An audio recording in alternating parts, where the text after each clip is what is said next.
जय हिंद। आप सभी का स्वागत है भाई साहब कॉन्सेप्ट क्लासेस के इस प्लेटफॉर्म पे। मैं हूं चंद्र प्रकाश, आपको यहाँ पे पढ़ाने के लिए आए हैं बायोलॉजी के बारे में अपन कल बात किए हुए थे। और आज अपन देखेंगे कि बायोलॉजी के अंदर जो बीपीएससी टीआरई का जो एग्जाम होने वाला है उसके अंदर कहाँ कहाँ से क्वेश्चन आने वाला है। क्योंकि जो हमने आपको बताया था कि जो पिछला पैटर्न होता है ना एग्जाम का, वो हमें बहुत कुछ बता के जाती है, बहुत कुछ सीखने को दे करके जाती है। इसलिए अपन क्या करेंगे, सबसे पहले अपन पिछला पैटर्न को देखेंगे कि किस तरीके से यहाँ पे बीपीएससी के अंदर क्या होता है, क्वेश्चन पूछा गया था। ठीक है, देखिए सबसे पहले जो हम बात करते हैं बीपीएससी टीआरई के बारे में। बीपीएससी टीआरई के बारे में, बीपीएससी टीआरई क्या है?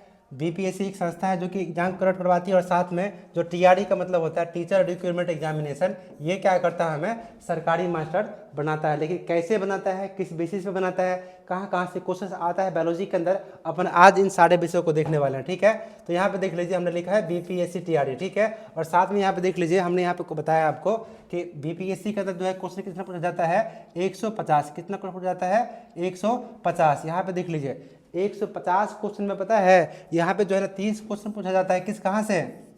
भाषा से, जिसमें पास होना जो है ना जरूरी होता है, जिसमें 9 नंबर लाना हमें जो है ना अनिवार्य कर दिया गया है कि अगर अपन 9 नंबर नहीं लाएंगे तो पास नहीं करेंगे भाषा में, और जैसी भाषा में पास नहीं करेंगे तो बाकी तो बात ही खत्म हो गया। ठीक है, इसीलिए हमें जो है 1 to 5 हो, चाहे 6 to 8 हो, चाहे 9 10th हो, चाहे 11 12th हो, भाषा में हमें पास करने का जो है आवश्यकता होता ही होता है। और साथ में यहाँ पे देख लीजिए 150 में से जो 120 क्वेश्चन होता है, इसी 120 क्वेश्चन के आधार पे क्या होता है, हमारा मेरिट बनता है। आप सभी का मेरिट जो है ना इसी 120 क्वेश्चन के आधार पे क्या होगा, बनेगा। इसलिए ये इम्पोर्टेंट है, ये भी इम्पोर्टेंट है, लेकिन ये सबसे अधिक इम्पोर्टेंट कौन सा है, ये वाला, क्योंकि इसी के बेस पे क्या होगा, हमारा मेरिट बनेगा। कोई आदमी 1 नंबर से किसी का जॉब नहीं होगा, किसी का 2 नंबर से नहीं होगा, किसी का 10 नंबर से होगा, नहीं होगा। लेकिन ऐसा नहीं है कि यहाँ पे कोई फेल करता है, फेल करता ही नहीं है। लेकिन होता क्या है, मान के चलिए कि अगर 100 सीट है, ठीक है, तो 100 सीट में क्या होगा, 100 लोगों को लेना होगा। तो क्या करेगा, बीपीएससी ऊपर से लेना स्टार्ट करेगा कैटेगरी वाइज। ठीक है, और जहाँ तक उसका सीट भर जाएगा वहाँ तक क्या करेगा, ये स्टॉप कर देगा,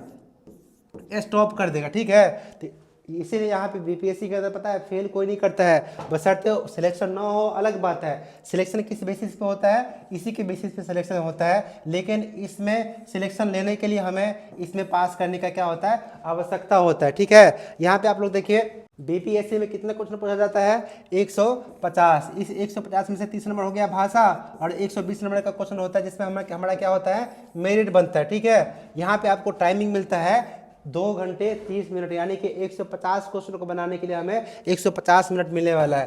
पेपर होता है ऑफलाइन, यहाँ पे निगेटिव मार्किंग क्या है, नहीं है। और साथ में हमें यहाँ पे 5 अटैम्प्ट देखने को मिलता है। हम इस एग्जाम को जो है ना 5 बार दे सकते हैं, यानी कि 5 बार हम इस एग्जाम में बैठ सकते हैं। ठीक है, अब यहाँ पे देख लीजिए, सबसे पहले अपन बात करते हैं डिटेल सिलेबस के बारे में। यहाँ पे हम बात करते हैं सबसे पहले 1 to 5 के बारे में। देखिए 1 to 5 जो होता है ना, 1 to 5 का जो बच्चा होता है ना वो काफ़ी परेशान होता है, बिकॉज भाई साहब वहाँ पे जो है ना सबसे अधिक भीड़ हमें देखने को मिलता है 1 to 5 में। 1 to 5 में क्या है, कंपटीशन काफ़ी टफ होता है। ठीक है ना, मतलब ऐसा नहीं कि खूब टफ होता है औरों के तुलना में, यानी कि 6 to 8 हो गया, 9 10th हो गया, 11 12th हो गया, इसके तुलना में थोड़ा सा जो है ना कंपटीशन यहाँ पे हमें ज़्यादा देखने को मिलता है। ठीक है ना, इसका सिलेबस की अगर बात करें अपन, तो सबसे पहले हमें पूछा जाएगा क्या, जीएस। क्या पूछा जाएगा, जीएस। हमें जो है ना 120 नंबर का क्वेश्चन यहाँ पर भी देखने को मिलेगा, जिसके आधार पे हमारा क्या होगा, मेरिट बनेगा। लेकिन इस 120 नंबर में क्या क्या पूछा जाएगा, इसके बारे में हम लोग यहाँ पे भी देख रहे हैं। ठीक है, पहला क्या पूछा जाएगा, जीएस मतलब कि जनरल स्टडीज। दूसरा क्या पूछा जाएगा, मैथ प्लस रीजनिंग। तीसरा जनरल साइंस। चौथा social science, Indian national movement, current affair, Bihar special, Hindi और इंग्लिश तो है ही। यहाँ पे आप देख लीजिए हमारा जो यहाँ पे सोशल साइंस है, इसी का हमें इतिहास भी पढ़ना है, भूगोल भी पढ़ना है, नागरिक भी पढ़ना है। लेकिन यहाँ पे देखिए बीपीएससी ने क्या किया है, एक अलग से टॉपिक दे दिया है जिसका नाम है इंडियन नेशनल मूवमेंट, यानी कि भारतीय राष्ट्रीय आंदोलन। बीपीएससी कहता है कि यहाँ से आपका क्वेश्चन रहेगा ही रहेगा। और हर एक एग्जाम में अभी तक जो भी एग्जाम हुआ है, चाहे बीपीएससी टीआरई 1 हो, बीपीएससी टीआरई 2 हो, 3 हो, जो कि लीक हो गया था, और जो लास्ट में अभी हुआ था टीआरई 3 का जो एग्जाम है जिसका रिजल्ट आया है वो हो, सभी जगह से जो सभी एग्जाम में जो है ना यहाँ पे इंडियन नेशनल मूवमेंट यानी कि भारतीय राष्ट्रीय आंदोलन से जो है ना क्वेश्चन भर के पूछा गया है, ठीक है ना। तो ये हमारा सिलेबस किसका है 125 का। वैसे जो है ना अगर बात करें सिलेबस के बारे में तो सिलेबस जो है ना बीपीएससी कोई स्पेसिफिक सिलेबस लिख के नहीं दिया है कि इस सब्जेक्ट से सवाल आएगा, इससे नहीं आएगा, किससे कितना आएगा ये भी लिख के नहीं दिया है। लेकिन हम लोग जो है ना जो पिछला एग्जाम हो रखा है ना उसके पेपर के बेस पे अपन कह सकते हैं कि यहाँ से क्वेश्चन आता है, ठीक है ना। अपन आगे और भी डिटेल में देखेंगे कितना क्वेश्चन किस चैप्टर से आता है, ठीक है। यहाँ पे देखिए अब अपन बात कर रहे हैं 6 to 8 का। देखिए 6 to 8 में जो पूछा जाता है पहला सवाल कहाँ से पूछा जाएगा, जीएस के अंदर जो है ना यहाँ पे 6 to 8 में कितना होता है क्वेश्चन 40। हमें यहाँ पे 40 नंबर का क्वेश्चन देखने को मिलेगा। इस 40 नंबर में क्या क्या होगा, मैथ भी होगा, रीजनिंग भी होगा, साइंस भी होगा, साइंस के अंदर फिजिक्स भी होगा, केमिस्ट्री भी होगा, बायोलॉजी भी होगा, एसएसटी भी होगा। एसएसटी में पता है क्या क्या होगा, हिस्ट्री होगा, ज्योग्राफी होगा। इसके बाद आपको हिस्ट्री में ही जो है ना हमें पढ़ना पड़ता है भारतीय राष्ट्रीय आंदोलन, ये भी हमें पूछा जाएगा। यहाँ पे जो 40 नंबर का जो एग्जाम होगा इसमें सारा सवाल क्या किया जाएगा, पूछा जाएगा। और साथ में आप देख लीजिए यहाँ से क्या होता है, लोगों का स्ट्रीम चालू हो जाता है। किसी का साइंस होता है तो किसी का सोशल साइंस होता है, किसी का लैंग्वेज में हिंदी होगा तो किसी का उर्दू होगा, किसी का संस्कृत होगा, किसी का इंग्लिश होगा। तो यहाँ पे देखिए मान के चलिए किसी ने साइंस रखा हुआ है तो इनको साइंस का क्वेश्चन पूछा जाएगा। कब, कितना में, जो 80 नंबर का जो क्वेश्चन बचेगा ना इसमें किसी का एसएसटी तो एसएसटी से पूछा जाएगा, किसी का लैंग्वेज तो लैंग्वेज से पूछा जाएगा। किस में 80 नंबर में ना, हाँ 80 नंबर में। यहाँ पे आप देख लीजिए अगर किसी का मान के चलिए साइंस में यहाँ पे किसी का मैथ भी हो सकता है, किसी का यहाँ पे बायो भी हो सकता है। तो यहाँ पे देख लीजिए अगर किसी का मैथ है ना तो इस मैथ में जो हमारा पूछा जाएगा 80 नंबर का क्वेश्चन, इसमें पता है क्या होगा, इसमें हमें 40 नंबर का मैथ का देखने का मिलेगा और 40 नंबर का हमें साइंस का देखने को मिलेगा। जैसे कि 40 नंबर में साइंस हो गया, इसमें हमारा फिजिक्स भी रहेगा, केमिस्ट्री भी रहेगा और बायोलॉजी भी रहेगा। अगर किसी का मैथ है फिर भी 40 नंबर का मैथ देना ही पड़ेगा, प्लस में 40 नंबर का हमारा पीसी भी देना पड़ेगा, ठीक है। अगर किसी का बायोलॉजी ही क्यों ना हो उनको भी 40 नंबर का मैथ का देना पड़ेगा और साथ में 40 नंबर का फिजिक्स केमिस्ट्री बायोलॉजी तीनों मिला के हमें देना पड़ता है, समझ गए। अब देखिए यहाँ पे अगर किसी का लैंग्वेज है, मान के चलिए इन्होंने हिंदी ऑनर्स रखा हुआ है तो इनको हिंदी में क्या होगा 40 नंबर का उनको पूछा जाएगा। पता है कहाँ का क्वेश्चन, जीएस। और बाकी जो बच गया 80 नंबर तो इस 80 नंबर में उनको केवल और केवल कहाँ से पूछा जाएगा, हिंदी से। अगर किसी का संस्कृत है तो संस्कृत से पूछा जाएगा, अगर किसी को उर्दू है तो उर्दू से पूछा जाएगा, अगर किसी को इंग्लिश है तो इंग्लिश से पूछा जाएगा। यानी कि इस टाइप से क्वेश्चन क्या होता है, पूछा जाता है 6 to 8 में। अब थोड़ा सा देख लीजिए 9th में क्या होता है। 9th में भी क्या होता है 40 नंबर का जीएस पेपर सबका क्या होता है, कॉमन होता है। यहाँ पर भी अलग अलग लोग अलग अलग विषय रखे होंगे उसके ऑनर्स पेपर में। तो यहाँ पे अगर किसी ने साइंस रखा है तो इनको क्या होगा, साइंस का क्वेश्चन पूछा जाएगा। अगर किसी ने एसएसटी रखा है तो इनको एसएसटी का क्वेश्चन पूछा जाएगा। अगर किसी ने लैंग्वेज रखा हुआ है तो इनको लैंग्वेज से क्वेश्चन पूछा जाएगा। और साथ में जो बिहार स्पेशल है ये तो भाई साहब पूछा ही जाएगा, बिहार स्पेशल पूछा ही जाएगा। यहाँ पे देख लीजिए यहाँ पर भी आपको 30 नंबर का देखने को मिल जाएगा, किसका, लैंग्वेज का, जिसमें क्वालिफाई करने के लिए 9 नंबर लाना क्या है, अनिवार्य रूप से उनको लाना ही पड़ेगा 9 नंबर, ठीक है। अब यहाँ पे देख लीजिए आप थोड़ा सा अपन चलते हैं उससे भी डिटेल में, ठीक है। डिटेल में अपन देखते हैं कि क्वेश्चन कैसे कैसे पूछा जाता है, ठीक है। तो सबसे पहले अपन यहाँ पे देखिए हमने आपसे पहले ही कहा था कि जो बीपीएससी टीआरडी है ना, जो बीपीएससी है ना जो टीआरडी एग्जामिनेशन कंडक्ट करवाती है उसके लिए इन्होंने कोई स्पेसिफिक सिलेबस नहीं दिया हुआ है। यानी कि ऐसा फिक्स नहीं है कि कहाँ से क्वेश्चन आएगा। लेकिन हम लोग पिछला एग्जाम के पैटर्न को देखते हुए अपन कह सकते हैं कि क्वेश्चन कहाँ से आता है, एनसीईआरटी से आता है, एससीईआरटी से आता है। कहाँ से, एनसीईआरटी, एससीईआरटी, कहाँ से, एनसीईआरटी और एससीईआरटी। यहाँ पे अगर आप देख लीजिए अगर हम चाहते हैं बायोलॉजी का 1 से लेकर के 5वीं तक का तैयारी करना, 5वीं तक के एग्जाम के लिए तैयारी करना, तो हम कह सकते हैं कि बायोलॉजी का जो 6 से लेकर के 8 तक का जो एनसीईआरटी प्लस एससीईआरटी है ना, अगर अपन उसको डीपली अच्छे से पढ़ लेंगे ना तो फिर हमारा क्वेश्चन नहीं छूटने वाला है, ठीक है। इसी तरीके से 6 to 8 में भी हम देखते हैं कि जो बायोलॉजी का जो है 6 से लेकर के 10 तक अगर अपन पढ़ लेते हैं एनसीईआरटी प्लस एससीईआरटी को तो हमारा क्वेश्चन क्या होगा, नहीं छूटने वाला है। ऐसे ही अपन देखिए यहाँ पे 9th-10th की अगर अपन बात करते हैं तो 9th-10th का एग्जाम की तैयारी करने के लिए बायोलॉजी के अंदर अगर अपन 6 से लेकर के 12वीं तक का NCERT अगर पढ़ लेते हैं तो क्या होगा, हमारा क्वेश्चन बिल्कुल नहीं छूटेगा, नहीं रुकेगा, नहीं छूटेगा। इसीलिए अपन को क्या करना पड़ेगा, NCERT प्लस SCERT को क्या करना पड़ेगा, अच्छे से पढ़ना पड़ेगा डीपली। चलिए थोड़ा सा और अपन इसके अंदर जाते हैं और देखते हैं किस तरीके से 1 से लेकर के क्लास 10 तक हमारे किस किस एग्जामिनेशन में बायोलॉजी से कितना कितना क्वेश्चन पूछा गया था। ठीक है, देखिए सबसे पहले अपन बात करते हैं 1 to 5 के बारे में। किसके बारे में, 1 to 5 के बारे में। यहाँ पे देखिए TRE 1 के अंदर जो है ना, आपको हमने पहले ही कहा था कि 1 to 5 में क्या होता है, पूरा का पूरा 120 नंबर GSE होता है ना GSE। तो इसमें देख लीजिए TRE 1 में बायोलॉजी से कितना सवाल आया था, 10। TRE 2 में कितना आया था बायोलॉजी से, 7। TRE 3 जो कि लीक हो गया था, इसमें कितना आया था, 8।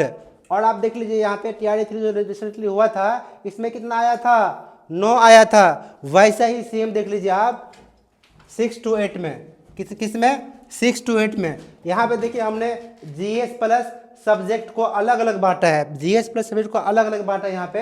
यानी कि पहला हो गया हमारा GS और दूसरा क्या हो गया, सब्जेक्ट। तो सबसे पहले हम क्या बात करते हैं, GS के बारे में। आपको हमने कहा था ना कि 6 to 8 में क्या होता है, 6 to 8 में हमें 40 नंबर का क्वेश्चन पूछा जाएगा, कहाँ से, GS से ना, 40 नंबर का हमारा GS रहेगा 6 to 8 में। भले हमारा साइंस हो, मैथ हो, भले हमारा क्या कहते हैं वो SST हो, चाहे कोई लैंग्वेज हो, कोई फर्क नहीं पड़ता है। लेकिन क्या आएगा 40 नंबर का, GS ही आएगा। अपन उसी GS का बात कर रहे हैं। ठीक है, तो देखिए जो 6 to 8 है, इसमें GS पोर्शन में कितना क्वेश्चन बायोलॉजी से पूछा गया था, 5। इसके बाद देखिए TRE 2 में कितना पूछा गया था बायोलॉजी से, GS सेगमेंट में 6। इसके बाद आप देख लीजिए TRE 3 जो लीक हो गया, इसमें कितना पूछा गया था, 4। इसके बाद TRE 3 जो रिसेंटली हुआ था, इसमें कितना क्वेश्चन पूछा गया था, 4। हम अभी किसके लिए बात कर रहे हैं, अभी हम सब के लिए बात कर रहे हैं जो कि 6 to 8 में, चाहे किसी का मैथ हो, किसी का वो क्या कहते हैं बायोलॉजी हो, किसी का ये हिस्ट्री हो, किसी का ज्योग्राफी हो, किसी का हिंदी हो, इंग्लिश हो, उर्दू हो, कोई भी हो, कोई फर्क नहीं पड़ता। सबको यहाँ पे क्या करना पड़ेगा, बायोलॉजी पढ़ना पड़ेगा। क्योंकि यहाँ पे GS जो पूछा 40 नंबर का, इसमें क्या होता है, हमें बायोलॉजी से क्वेश्चन देखने को मिलता है। ठीक है, अब हम उन लोगों के लिए बात करते हैं जो लोग साइंस रखे हुए हैं, चाहे वो मैथ उनका ऑनर्स हो, चाहे इनका बायोलॉजी ऑनर्स हो। ठीक है, चाहे वो मैथ रखा हुआ हो ऑनर्स पेपर में, चाहे वो बायोलॉजी का बॉटनी रखा हो, चाहे वो जूलॉजी रखा हुआ हो। ठीक है, हम उनके लिए बात करते हैं। चाहे आपका मैथ ही क्यों ना हो, उसको भी यहाँ पे जो है ना TRE 1 में 16 क्वेश्चन पूछा गया था। कहाँ से, केवल और केवल बायोलॉजी से। देखिए भाई साहब, मैं आपको बताया था ना, अगर किसी का मैथ है तो मैथ का क्वेश्चन कितना देखने को मिलेगा, 40 प्लस 40 में क्या क्या देखने को मिलेगा, PCB, फिजिक्स भी देखने को मिलेगा, केमिस्ट्री भी, बायोलॉजी भी।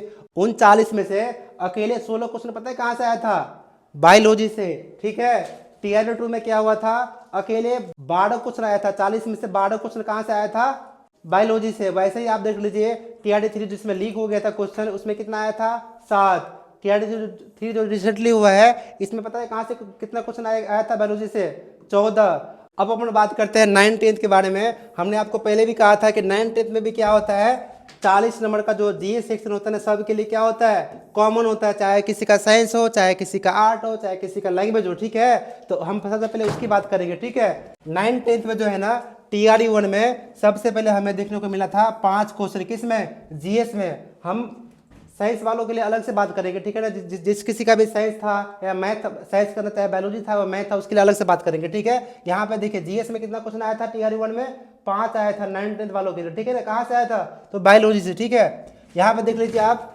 TRE 2 में कितना क्वेश्चन आया था, 4। TRE 3 जो कि लीक हो गया, इसमें कितना क्वेश्चन आया था, भाई साहब यहाँ पे TRE 3 का एग्जाम नहीं हुआ था।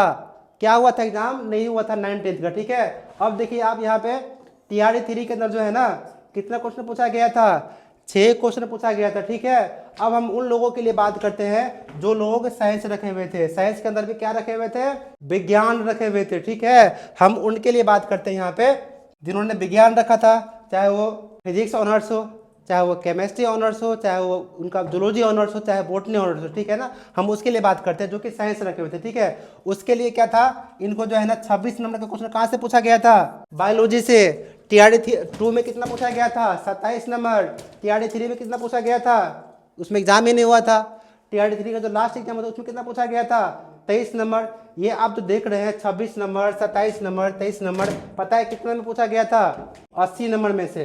कितना में से, 80 नंबर में से। यहाँ पे देख लीजिए 26 नंबर का केवल अकेले बायोलॉजी से पूछा गया था, बाकी फिजिक्स और केमिस्ट्री मिला के पूछा गया था। यानी कि हम कह सकते हैं कि जो बायोलॉजी है ना, इसका काफ़ी अधिक वेट है हमारे बीपीएससी टीआरडी एग्जामिनेशन में, चाहे वो 1 to 5 हो, चाहे वो 6 to 8 हो, चाहे वो 9 10th हो, चाहे वो 11 12 हो। ठीक है, थोड़ा सा पर और डीपली चलते हैं। अब हम सबसे पहले बात करेंगे 1 to 5 वालों के लिए, जो कि काफ़ी परेशान रहते हैं, क्योंकि वहाँ पे थोड़ा सा कंपटीशन भी टफ है, वहाँ पे लोगों की जनसंख्या भी ज़्यादा है। ठीक है, तो यहाँ पे देख लीजिए हमने यहाँ पे आपको टॉपिक वाइज बता दिया है कि किस तरीके से एग्जाम के अंदर क्वेश्चन कहाँ से किस टॉपिक से कितना कितना क्वेश्चन आता है। ठीक है, तो यहाँ पे देख लीजिए 1 to 5 में कितना क्वेश्चन आएगा, 1 to 5 में पूछे गए प्रश्नों का विवरण यहाँ पे है। ठीक है, तो 1 to 5 जो टीआरडी 1 हुआ था उसमें पता है सबसे अधिक क्वेश्चन कहाँ से आया था, पर्यावरण एवं पारिस्थितिकी तंत्र से, यानी कि इन्वायरमेंट एवं इकोलॉजी से। ठीक है, कितना आया था, 8 प्रश्न आया था। इसके बाद आप देखिए यहाँ पे प्रकाश संश्लेषण से, फोटोसिंथेसिस से कितना क्वेश्चन आया था, 1 आया था। बीमारी से कितना आया था, 1 आया था। टोटल मिला के कितना हो गया, 10। और यहाँ पे अगर आप देखेंगे तो आपको हमने बताया था कि टीआरडी 1 में कितना क्वेश्चन आया था, 10 ना। इस तरीके से जो है ना यहाँ पे क्वेश्चन पूछा गया था, कहाँ पे, टीआरडी 1 में 1 to 5 वालों के लिए। ठीक है, अब थोड़ा टीआरडी 2 का देखते हैं। टीआरडी 2 में पर्यावरण एवं पारिस्थितिकी से कितना पूछा गया था, 1। कोशिका से कितना पूछा गया था, कोशिका विज्ञान से जिसे हम साइटोलॉजी कहते हैं, 1। बीमारी से कितना, 1। और पाचन से कितना, 1। इसके बाद आप देख लीजिए आगे, आर्थिक वनस्पति विज्ञान से कितना पूछा गया था, 1। फसल से कितना पूछा गया था, 1।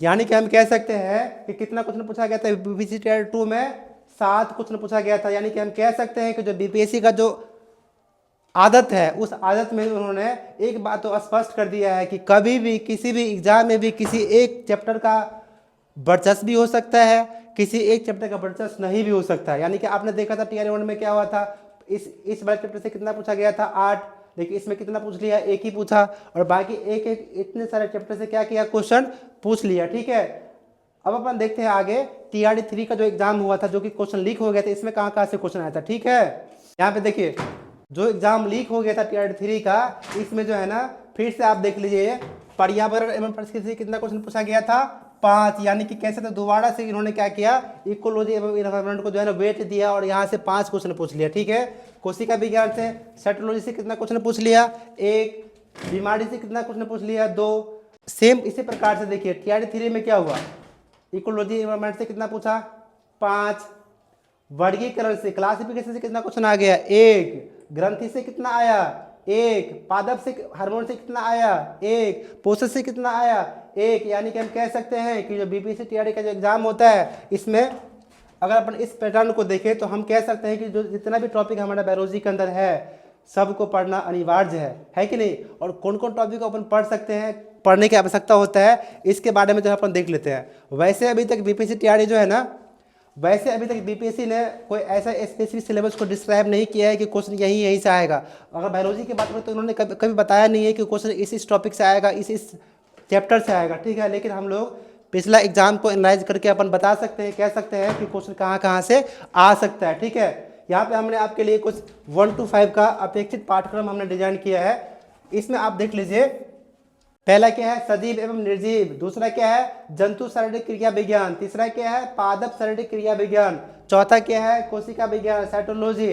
पांचवा क्या है, पोषण यानी कि न्यूट्रिशन। इसके बाद क्या है, प्रजनन, रिप्रोडक्शन। इसके बाद क्या है, आनुवंशिकी, जिसे अपन क्या कहते हैं, हेरिडिटी कहते हैं इंग्लिश में। जीव एवं पर्यावरण, सूक्ष्म जीव, स्वास्थ्य एवं रोग।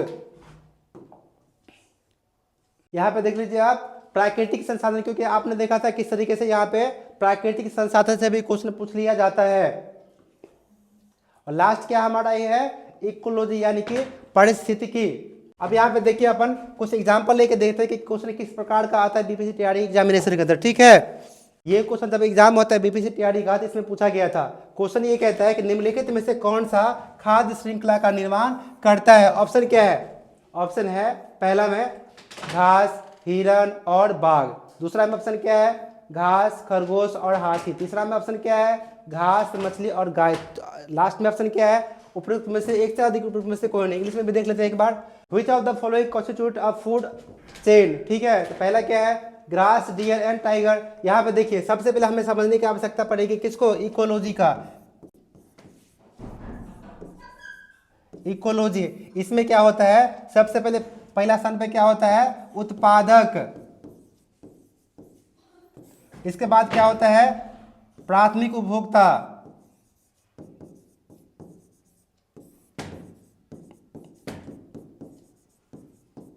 इसके बाद क्या होता है,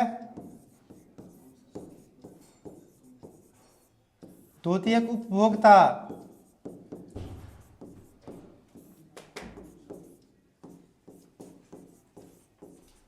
इसके बाद क्या होता है, तृतीयक उपभोक्ता। तो यहाँ पे हम ये देखेंगे कि जो घास होता है, घास क्या करता है, भोजन बनाता है। घास क्या करता है, प्रकाश संश्लेषण के फलस्वरूप क्या करता है, भोजन को बनाता है। तो घास तो सही है, तो घास इसमें भी है, इसमें भी है और इसमें भी है, यानी कि तीनों हो सकता है। अब आगे अपन देखेंगे, देखिए आगे देखेंगे घास को कौन खाता है, हिरण खाता है, खरगोश खाता है, ये दोनों तो सही है। मछली घास को नहीं खाता है, तो यहाँ पे ये तो पहले ही कट गया। अब आगे देख लीजिए, इस हिरण को कौन खाएगा, बाघ खाएगा, ये तो सही लग रहा है। तो ये क्या होगा, यहाँ पे ए होगा। इसके बाद आगे भी चेक कर लेंगे अपन ना, आगे देखेंगे अपन, खरगोश को कौन खाता है, हाथी। हाथी खरगोश को क्या करता है, नहीं खाता है। यहाँ पे देखिए घास को मछली खाता है और मछली को गाय, गाय भी मछली को क्या करता है, नहीं खाता, लेकिन सम टाइम मछली भी क्या करता है, घास खा लेता है। यानी कि ये भी नहीं होगा, ये भी नहीं होगा, कौन सा होगा, ए उत्तर हो जाएगा। क्वेश्चन कहाँ से आया था, खाद्य श्रृंखला से आया था, इकोलॉजी से आया था। अब देखिए अगला क्वेश्चन देखते हैं, वायुमंडल में ऑक्सीजन का प्रमुख शीर्ष स्रोत क्या है। यहाँ पे देखिए दो चीज पे गौर करने की आवश्यकता हमें पड़ती है, प्रमुख और शीर्ष। किसकी बात कर रहा है, प्रमुख की बात कर रहा है और शीर्ष की बात कर रहा है। देखिए ऑप्शन क्या है, प्रमुख की बात कर रहा है और शीर्ष की बात कर रहा है। The major and top source of oxygen in the atmosphere is, पहला क्या है, वन पौधों द्वारा प्रकाश संश्लेषण। दूसरा क्या है, घास के मैदान परिस्थितिकीकरण द्वारा प्रकाश संश्लेषण। तीसरा क्या है, समुद्री पौधों द्वारा प्रकाश संश्लेषण। चौथा उपयुक्त में से एक से अधिक और पांचवा उपयुक्त में से कोई नहीं। यहाँ पे देखिए अगर हम बात करें, अगर पढ़ के नहीं जाएंगे तो हम क्या कह सकते हैं कि क्या करता है, ऑक्सीजन जनरेट करता है कौन, वन पौधा करता है ना, करता है। लेकिन यहाँ पे क्वेश्चन क्या पूछा गया है, प्रमुख एवं शीर्ष की बात कर रहा है, यानी कि टॉप मोस्ट की बात यहाँ पे कर रहा है, ठीक है। दूसरा क्या है, घास के मैदान। घास के मैदान में क्या करते हैं, फोटोसिंथेसिस करते हैं, वो भी क्या करते हैं, बनाते हैं किस चीज़ को, ऑक्सीजन को बनाते हैं बाय प्रोडक्ट के रूप में। इसके बाद देखिए समुद्री पौधे। लेकिन अगर आप बात करें सबसे अधिक की, प्रमुख और शीर्ष की बात करें ना, तो क्या हो जाएगा, समुद्री पौधे। बिकॉज देखिए हमारे धरती में जो सबसे अधिक पादप पाया जाता है वो कहाँ पाया जाता है, समुद्र के अंदर। इसलिए अपन यहाँ पे कह सकते हैं कि जो समुद्री पौधा होता है ना, इसके द्वारा जो प्रकाश संश्लेषण होता है उसके फलस्वरूप सबसे अधिक क्या होता है, ऑक्सीजन का निर्माण होता है। आगे देखिए अगला क्वेश्चन देखते हैं अपन, निम्नलिखित में से कौन सा एक पादप हार्मोन है। पहला ऑप्शन क्या है, साइटोकाइनिन। दूसरा ऑप्शन क्या है, एस्ट्रोजन। तीसरा ऑप्शन क्या है, इंसुलिन। यहाँ पे देखिए सबसे पहले एस्ट्रोजन क्या है, एस्ट्रोजन क्या है, फीमेल सेक्स हार्मोन है। तो ये तो होगा नहीं, क्योंकि यहाँ पे बात किसका कर रहा है, पादप हार्मोन का बात कर रहे हैं ना। दूसरा देख लीजिए आप, इंसुलिन। इंसुलिन क्या करता है, इंसुलिन जो है ना हमारे पेनक्रियाज से यानी कि अग्नाशय से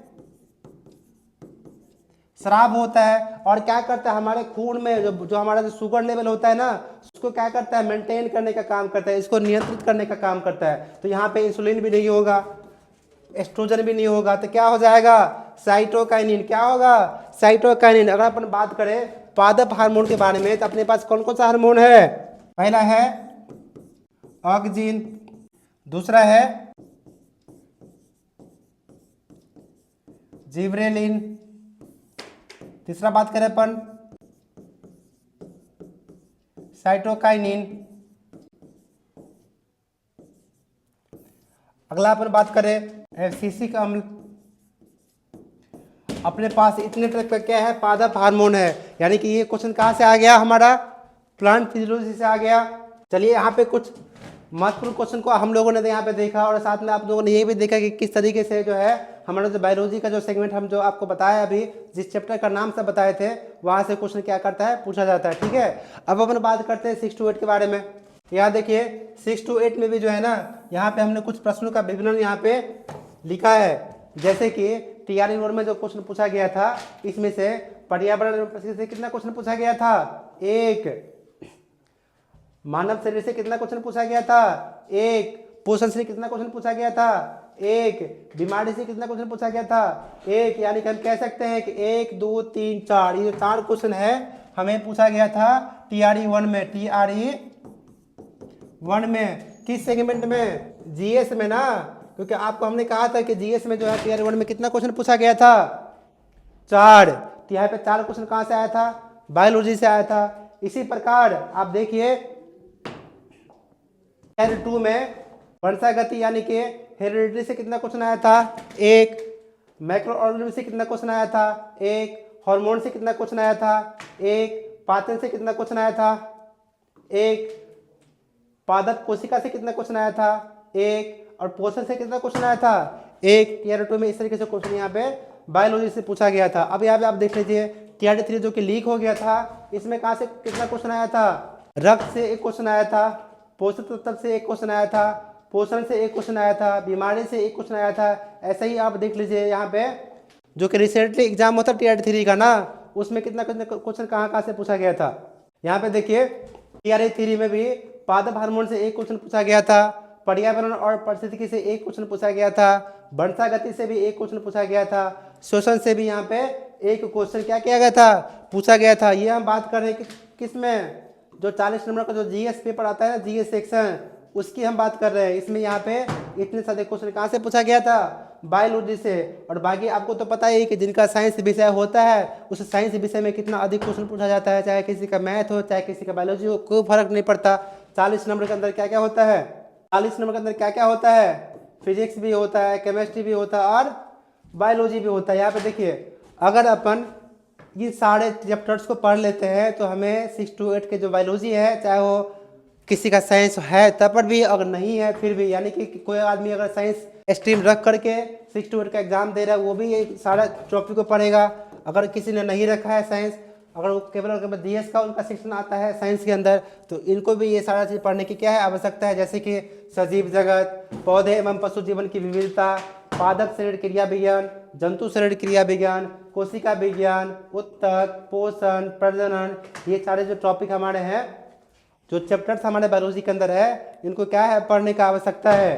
और भी देख लीजिए आप, सूक्ष्म जीव, आनुवंशिक विकास, स्वास्थ्य एवं रोग, प्राकृतिक संसाधन और पर्यावरण एवं पारिस्थितिकी, ये सारे जो टॉपिक्स हैं ना भाई साहब, ये पढ़ने की आवश्यकता है उन सारे बच्चों को जो कि 6 to 8 का एग्जाम देने के लिए जा रहे हैं। भले उनका साइंस स्ट्रीम हो, भले उनका हिंदी हो या इंग्लिश हो, कह सकते हैं कि यानी कि लैंग्वेज हो, भले उनका एसएसटी हो। ठीक है, यहाँ पे देखिए हम कुछ प्रश्न को लेकर के देखते हैं 6 to 8 वाला कि किस तरीके से क्वेश्चन हमारे बीपीएससी टेट एग्जामिनेशन में पूछे जाते हैं। यहाँ पे देखिए पहला क्वेश्चन है, ये क्वेश्चन भाई साहब पूछा गया है बीपीएससी टेट एग्जामिनेशन में। ठीक है, मनुष्य में लक्षणों की वंशागति के अध्ययन को क्या कहा जाता है? मनुष्य में लक्षणों की वंशागति के अध्ययन को क्या कहा जाता है? पहला है सरीसृप विज्ञान, नहीं। वंशागति क्या कहा जाता है? वंशागति, इसको अपन इंग्लिश में क्या कहते हैं? क्या कहते हैं? हेरिडिटी ना। यानी कि हम कह सकते हैं कि जिस विज्ञान के अंदर अपन यहाँ पे हेरिडिटी का अध्ययन करते हैं, इसे अपन क्या कहते हैं? वंशागति कहते हैं। क्या कहते हैं? वंशागति कहते हैं। देखिए अगला क्वेश्चन, देखिए यहाँ पे अगला क्वेश्चन है, पायरुवेट का विघटन कार्बन डाइऑक्साइड, जल एवं ऊर्जा देने में होता है। कहाँ पे होता है इसकी बात अपन यहाँ पे कर रहे हैं, क्वेश्चन में यही पूछा गया है। ठीक है, ये जो पायरुवेट होता है, पता है पायरुवेट क्या होता है? पायरुवेट जब ग्लूकोज जो होता है उसका क्या होता है विघटन, किस में होता है? पायरुवेट में होता है। ये प्रक्रिया कहाँ पे होता है? तो साइटोप्लाज्म में होता है।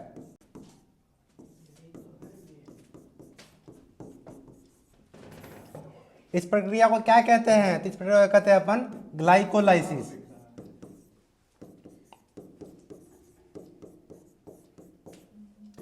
इसके बाद यही पायरुवेट जो होता है ना, क्या बनाता है? ऊर्जा बनाता है, CO2 बनाता है, प्लस जल बनाता है। कहाँ पे बनाता है? तो ये बनाता है माइटोकॉन्ड्रिया में।